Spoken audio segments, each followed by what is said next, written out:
All right, hello. I don't know if you guys can hear me well. I'm gonna go ahead and get this all set up.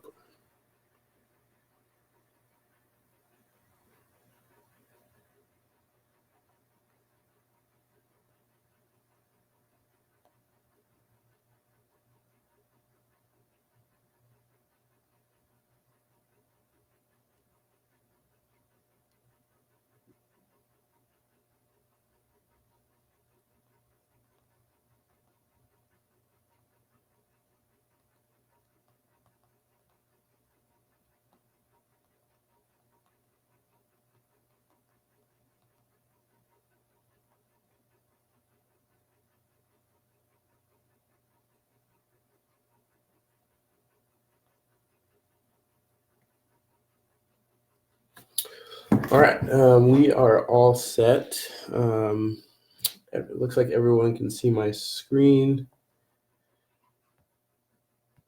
I will go ahead and get started. I'll give everyone a few minutes to jump on here. We had a couple of people, so really just want to give you some insights on why I'm even doing this live. So in a group, I think it was Wholesaling Inc., we had a couple of questions from people wanting to run their own Facebook ads, didn't have an idea of where to start, what they should be doing for their Facebook ads, how to set them up.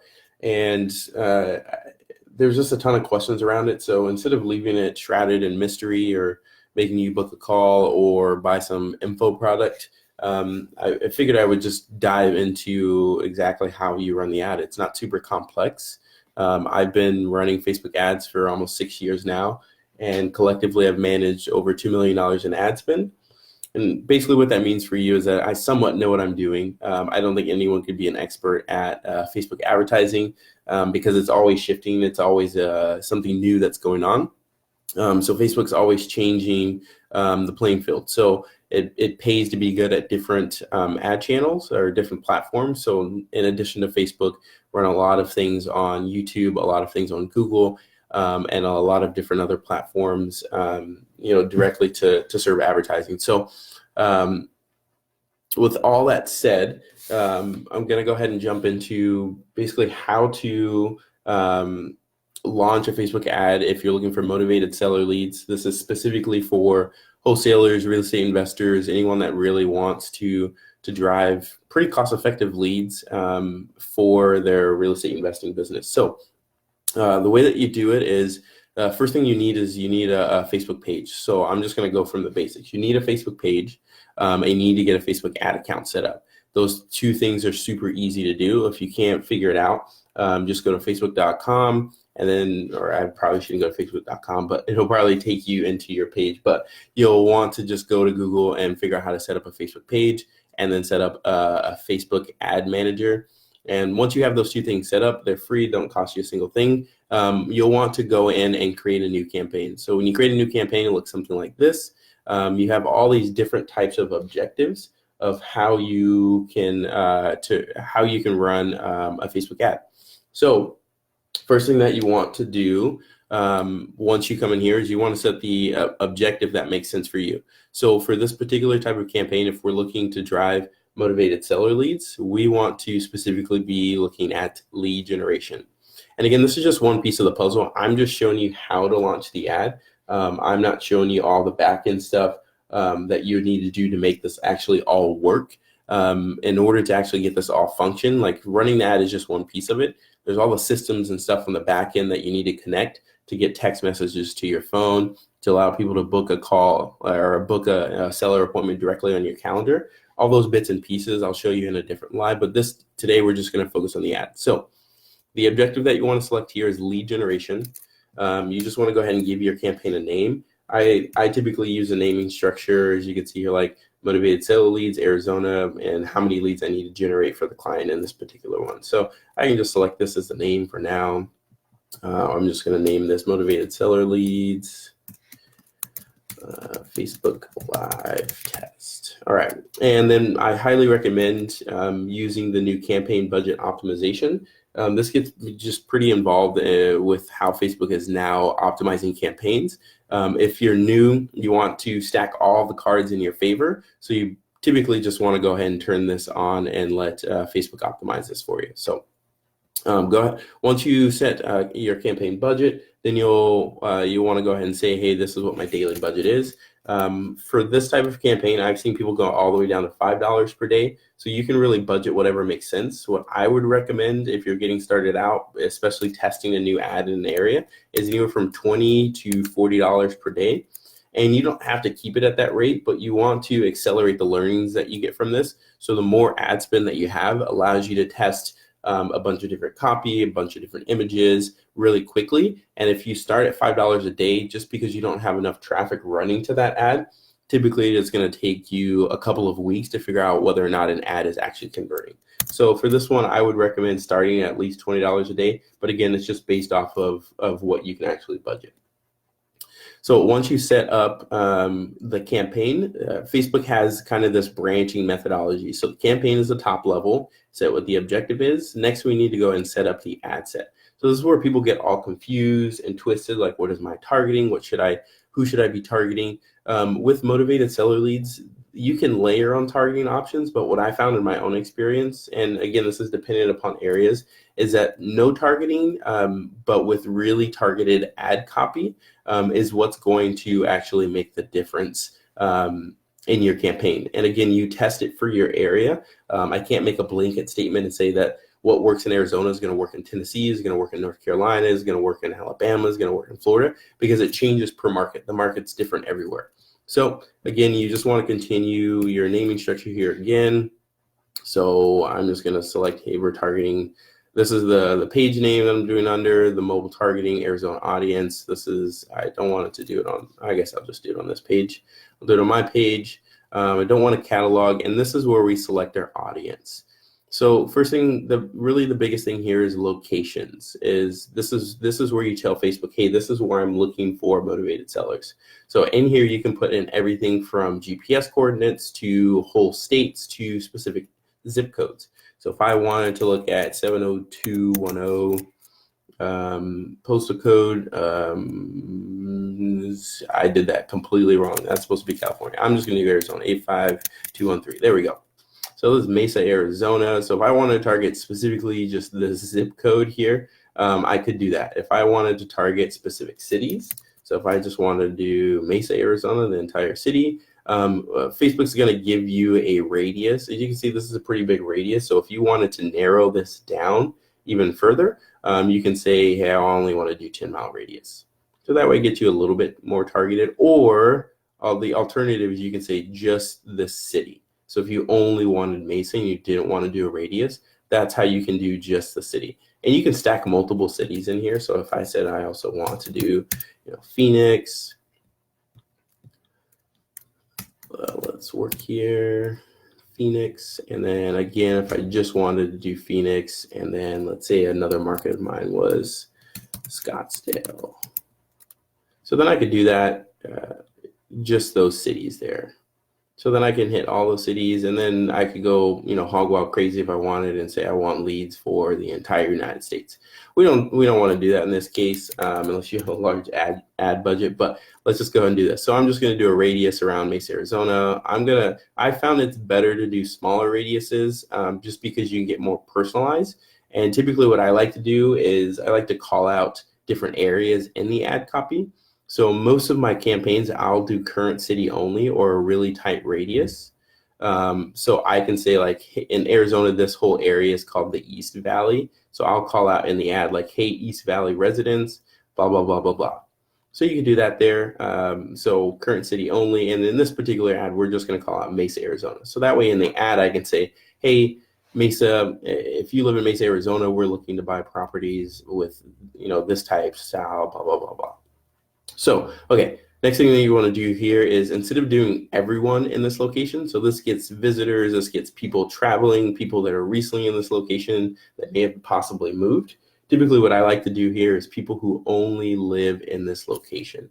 So this gets me as close as I can to residents of the area.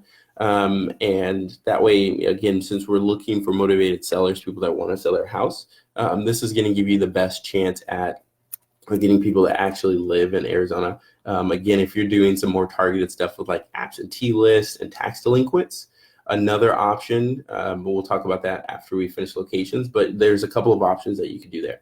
So then again, the next thing is age. So typically we want to target homeowner ages.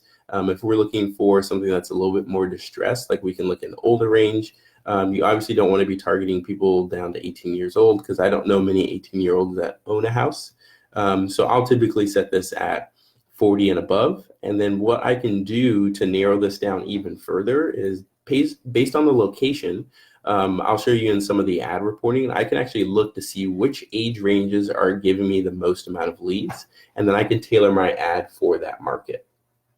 So again, gender, I just keep it all genders here. And then if you're targeting specific languages, this is where you would put that here. Typically, I just do English, but if you are in the Latino market and you're looking for those types of properties, then you can do Spanish, and you can really do any other language that you want in here. So I'm just going to do English for now because I don't speak Spanish, even though I should probably learn it. And for my targeting for most campaigns, this is all that I do. It's pretty simple.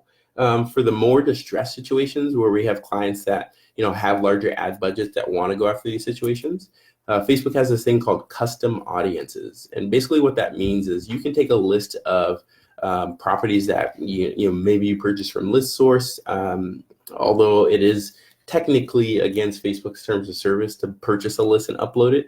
But if you have a customer list of specific types of situations that you want to target, you can put in all of your tax delinquents, you can put in your tax liens, you can put in your water shutoffs, and you can call that out in an ad, and it's called a custom audience. So you would just basically come in here, create a new ad, and in this custom audience, you would do a customer list. And again, go and do your homework and figure out what's actually allowed by Facebook. I don't want to be the one that tells you you can or can't do something and then your ad account shut down.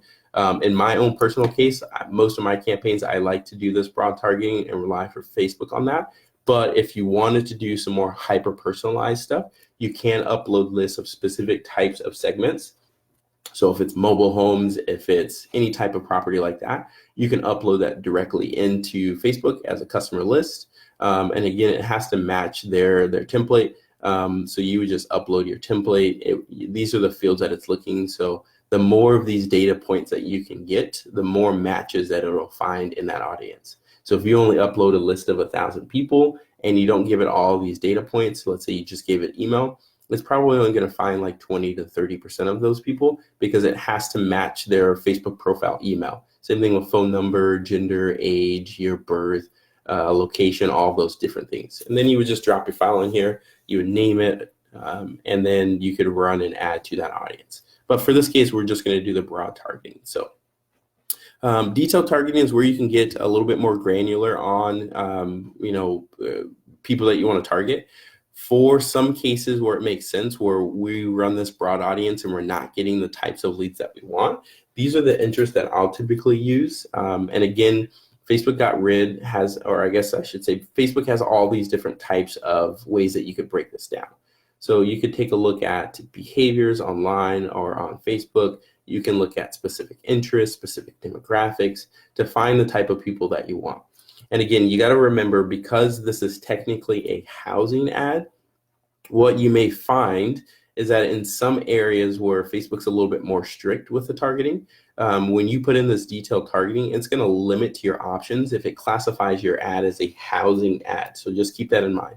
What that means is, in order for Facebook to be compliant, because they got sued for Fair Housing Act I think it was a year ago or 2 years ago, they made it so you can't change age ranges or target specific people in ads that are referencing any type of housing sale or purchase or anything like that. So just be careful with that, because again, it's something that could be get your ad account shut down. But if it does qualify as a housing ad, when Facebook reviews your ad when you go to post it, it'll let you know, and you can come in here and change your targeting. Again, you have really no option other than to be broad, but then there are some detailed targeting that you're allowed to do there. So again, just another thing to keep in mind. So on detailed targeting, what do I typically target? So in here, I target things like Zillow. So the reason why I'm targeting Zillow and Redfin and Trulia is typically because people that are looking to either get rid of their house or move into a new house or in some type of situation are typically fans or like these types of pages. Previously, you used to be able to target homeowners on Facebook, but as you can see, the interest is gone. These are like smaller audiences that don't really identify people that are homeowners. You used to be able to target people that are homeowners, target people that are renters. So now you have to target interests that people that would own their own home would typically follow. So things like Home Depot. Home Depot, typically a lot of homeowners follow Home Depot. Lowe's is the same thing. So these are a couple of interests that you could try. Again, what I would typically do on my first few ads, and again, this is all dependent upon your ad budget, but what I would do would be smart is I would launch a new ad set. So each one of these little groupings for each target. What most people do is they come in here and they lump all these different targets in here because they're trying to get this reach as high as they possibly can. But what happens when you add in all these detailed targeting options all into one thing is you don't know which one of these is actually converting and driving leads for you. So what I would recommend doing is coming in here and say, okay, for this particular ad, I'm only going to do my broad targeting in Mesa, Arizona, and I'm only going to target Home Depot. And then you would just duplicate this, and then you would do the next option. So Lowe's, and then Ace Hardware, and then HGTV, and then all those different types of options. That way, you can figure out which one of these interests is actually converting for you. So that's something I learned along the way. When I first started, I would just lump as many as I could in there. So again, this one, I'm going to do no targeting options. I'm going to leave expanded detail criteria off. Even though it says here it may help reduce the cost per lead, I want to know what's actually working. So by leaving this off, I can tell Facebook, hey, these are the criteria that I want. Don't give me anything else. And then once I do that, the next thing that I'm going to work on is placements. So in placements, I can select automatic placements, which you can see here Facebook recommends, and then edit placements. So in all of my research for Facebook lead ads specifically, I found that they convert best if I target mobile only, because on desktop, you can fill out lead forms, but the amount of traffic on mobile or on desktop just isn't there for the audiences that I'm targeting. So I typically select mobile only. And then I'm going to target Facebook and Instagram, but I'm going to come down here and I don't want to target stories. Some people do target stories. Again, you can test it out and see what works for you. I'm going to turn all of these off, and really all that I want for this one, so I can make sure that most of my ad spend goes exactly where I want it, is for Instagram feed and Facebook newsfeed. And actually, sorry, I'm going to leave Explorer on too as well. So I'm going to leave Instagram Explorer, Instagram feed, and Facebook newsfeed for mobile devices only. So this is where I get 90% of the conversions on my lead form ads, because again, the lead form ad, if you have used them before, it auto-fills info in for people, and it's easy to do on mobile, which helps you generate more leads. But again, you got to make sure you have a couple pieces on the back end just to make sure that you're getting quality leads. Because the barrier to entry is so low, people don't have to go to a page. Sometimes people float out and then they'll be like, why are you calling me again? So we'll talk about that piece, but this is how I target these here. All right, so the next thing that you want to do is come down here to your optimization and spending controls. If you want to run it for a certain start date and end date, you can. I let them go continuously because I check the ads every day. And then if you want to add any spend limits, you can do them here. But for the most part, this is untouched. All right, so the next piece is the actual ad. Again, you want to give your ad a name here. So I typically name it like, okay, I'm not looking for cash buyers in this one, but I'm looking for motivated sellers. And then I'm going to look at, let's see, we're going to do distressed property angle. We're going to do broad targeting. Okay, so this just lets me know like what angle I'm taking in the ad, what the targeting options are. And then I'm going to come down here so you can see the, you'll select the page, and then you also select the Instagram page that you want the ads to run on. And then you can come down here and you can say, this is where you're going to create your ad. So you can either use a carousel, so you can see the little image there, it's multiple images. I've tested these and they've worked pretty well, but for the most part, I'm typically going to do single image or video. And then in here for the ad image, you can see all the different criteria that Facebook says that your image should meet in order to fit. But typically what I do is I will put in a picture of a distressed property, or if I want to go on the angle of like helping them find a new place, then I will put a newer home there. So it really just depends on the campaign which you use. The ones that I've seen tested the best are distressed properties. So if it catches someone's eye, like these are a couple that we've used. I have a ton more for that are in client accounts. But like this one's a mobile home, and then this one's just got the tall weeds. This one's actually performed really well for us. So I'm just going to plug that one in. And this is where you can start to visualize what your ad is going to look like. So you can see this is the image here. And then in the primary text, I will show you just a second. I will show you the type of ad copy. I will show you the type of ad copy that we are using. Just let me pull it up here.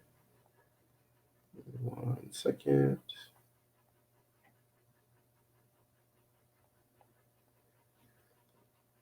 All right, so let's go and look at the ad copy we use here, just pulling out of our swipe file.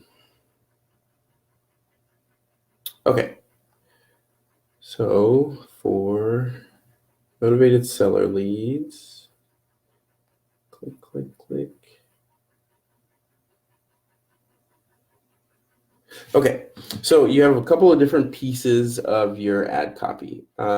So the first thing is the primary text. So if I just hit test in here, you'll see this is where that text goes, and then you'll see the headline. So this is typically, we want to call out, ease and convenience. So get a cash offer for your home in minutes.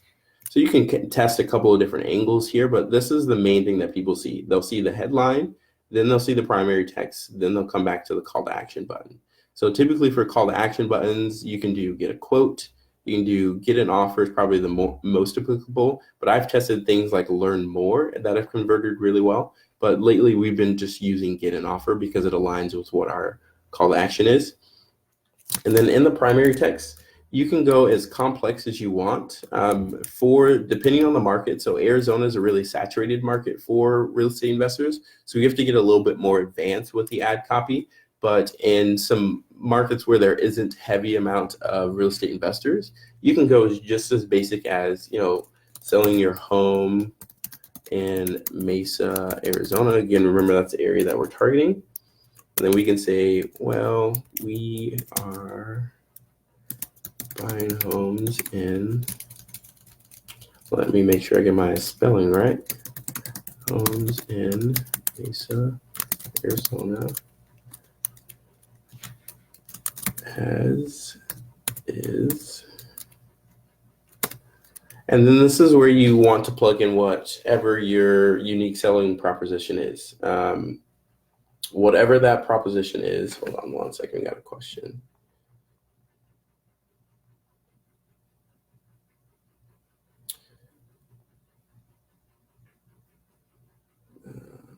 Sorry, 1 second. So yes, this is where you would put in whatever your proposition. So we're buying homes in Mesa, Arizona as is. Get a cash offer in minutes without dealing with closing, headaches, realtors, or the hassle of moving.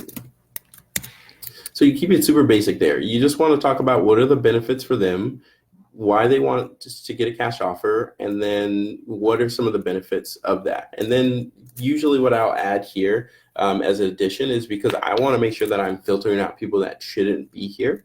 And I would say we are looking to buy, and then I would put in the type of properties that I'm looking for. So if you're looking for mobile homes, And then you can say some of the property features with blah, blah, blah. Let's say it's 1 bed, 2 bath. So you could say the type of the property you're looking to buy.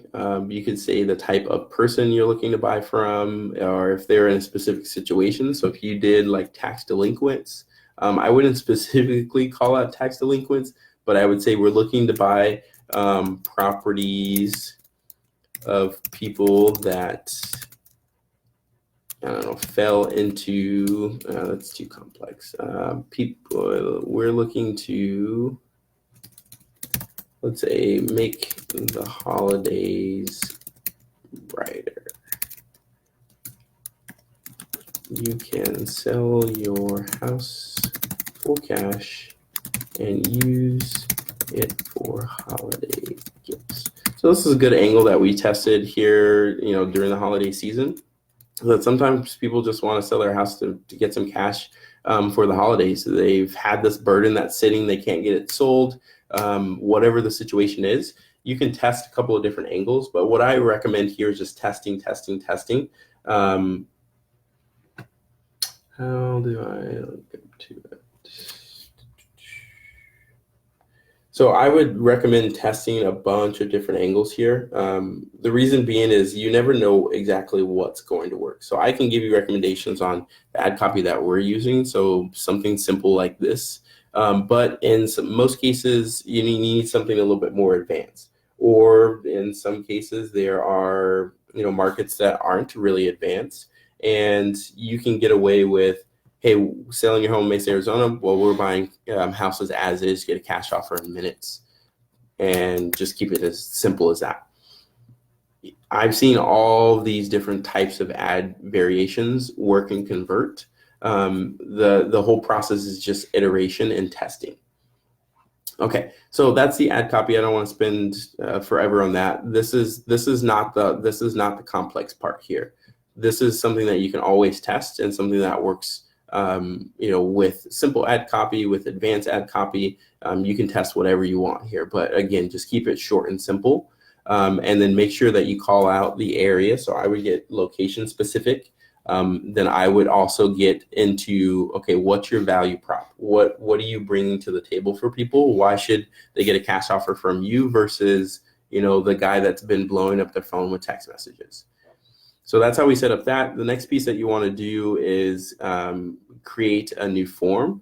So in the form, let's see, we're going to create, I have to create a new one here. So in the form, for the lead ads, because the form lives on Facebook, you need to create a form that captures their lead details. So how does that look? How does that work? The way that works is, you go here and set up what your form, what you want it to look like. So after they clicked on your ad, get an offer, you want to give them an intro. So on the intro, you could say, get a cash offer in minutes. And then down here, you can either do bullet points or you can do a paragraph.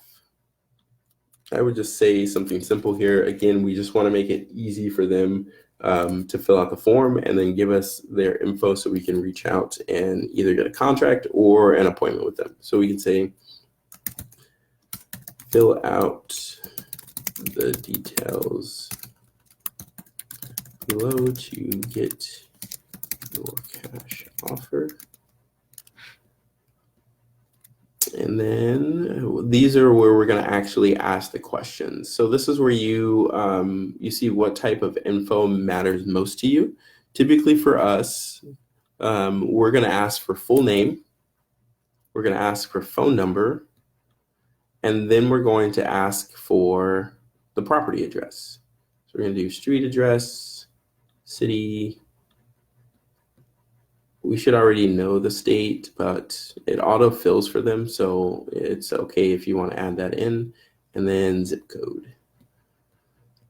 So if Facebook's going to say, hey, this is, you're asking too many questions, the form gets a little long, but just keep in mind that this auto fills for most people, so it pulls in the info that's directly on their Facebook profile. And again, if they're looking to get a cash offer and they don't want to fill out what their property address is, then it's probably a lead that you don't want. And then the last thing that you want to do here is just get permission to communicate to them. So one of the things most people forget is that if they're giving you their phone number, you still need to get permission to reach out to them. So this is just called consent. And just to make sure that you stay compliant, I always add a question here. I'll just do a multiple choice question.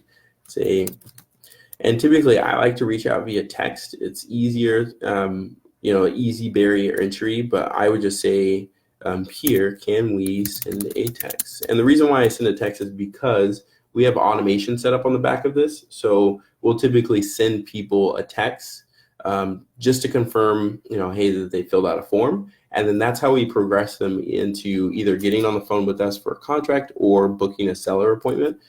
So we say, hey, can we send a text? And we'll say yes or no, I'd prefer a call.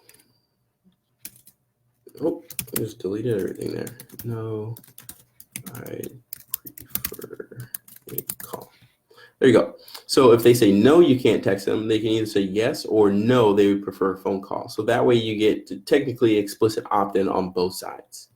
And then you would add in your privacy policy here. So from your website, you can go and do a privacy policy creator. But again, this is just for compliance. You want to put, you put privacy policy here, and then you would put the link to your website. So https://xaviermajor.com/privacy. So this is where you would link to your privacy policy there. And then the last thing that you want to do is configure the thank you screen. So this is really, really important that you configure this and you don't leave it blank and generic. The reason being is this is the last thing that they see before ideally you're going to give them a call. So for the headline, what I do here is I say, wait, your cash offer isn't completed yet. And then I would say, we need to contact you to confirm a few details to get you the best offer possible. And everyone knows why I'm doing this. The reason why I want to contact them to confirm details is just because I have their street address and I can get comps and stuff like that for their property. I want to verify the condition of the house. I wanted to verify if I need a new roof, a new AC, water heater, all those big ticket items. So that's why I'm going to say, hey, I need to confirm a few details to get you the best offer possible. So again, you always want to think about what's in it for them. And this is where I want to ask, what's in it for them? Why do they need to stop? So what I'll do here is do call business. Or if you have a calendar booking system like Calendly or Schedule One setup, you can do view a website, and my button text is usually schedule a call. Or you could say like request a call. Either one of these call to actions have worked well for us.